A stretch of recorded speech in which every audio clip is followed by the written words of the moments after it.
I used to come to a certain place. This is going to sound like a promotion for the society, but I have to read it because it is in the memoir. So let me have a little more of this vodka.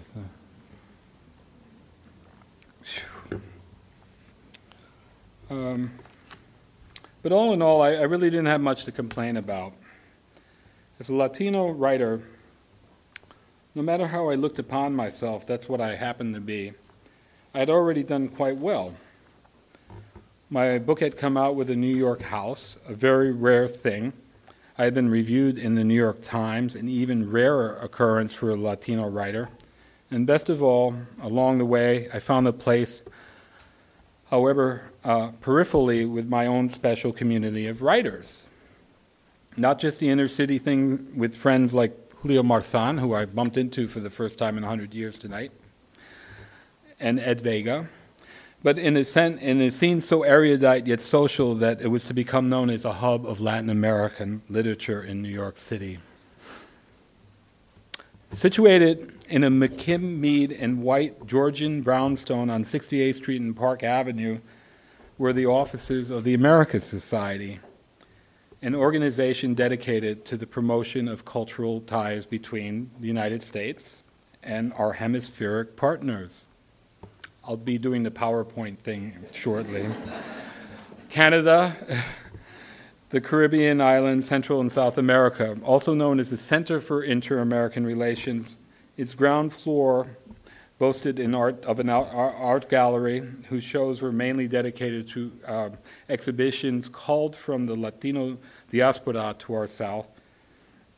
On an upper floor reached by a winding robber baron staircase, which I think some of you must have climbed tonight, were several ornately appointed salons in which all manners of programs, from music recitals to business lectures, along with a profusion of poetry and prose readings, literary panels, and such, took place nearly every night of the week. Each event followed by cocktails.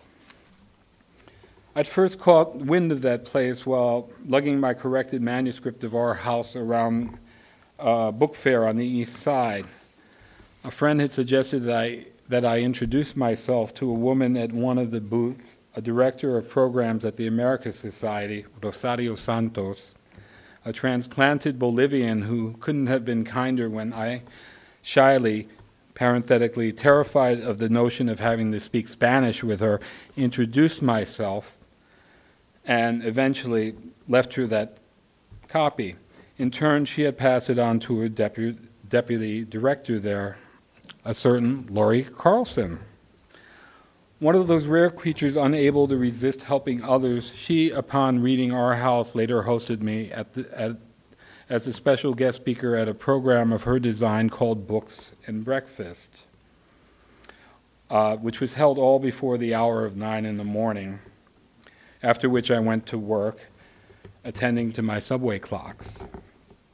She also assigned a Cubano, Enrique Fernandez, to write a critical, and as it would turn out, quite positive piece on Our House for the literary journal she edited, Review. An honor as far as I was concerned, given the incredible caliber of the authors whose work the center championed in its pages.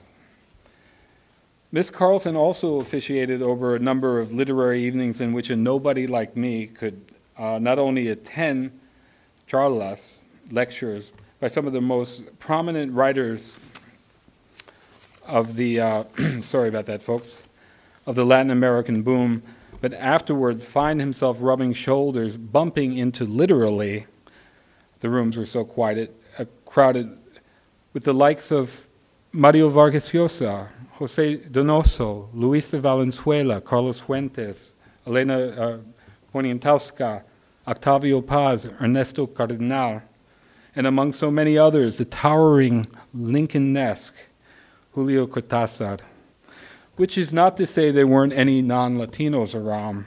Two I can recall were the poet memoirist William J. Smith and the novelist William Kennedy, fresh from winning a Pulitzer for Ironweed. Sorry, that's a hard word to say, Ironweed. And he must be a great writer because he won a Pulitzer, right? Anyway. He couldn't have been more cordial and respectful of me and took pains to pronounce my last name as accurately as he, married to a Puerto Rican, could. Both he and Smith were real gents. The book has all kinds of meaningless asides, but I find it very hard to write about anything without giving recognition to when someone is fantastic, or saying it like it is when they're completely horrible. I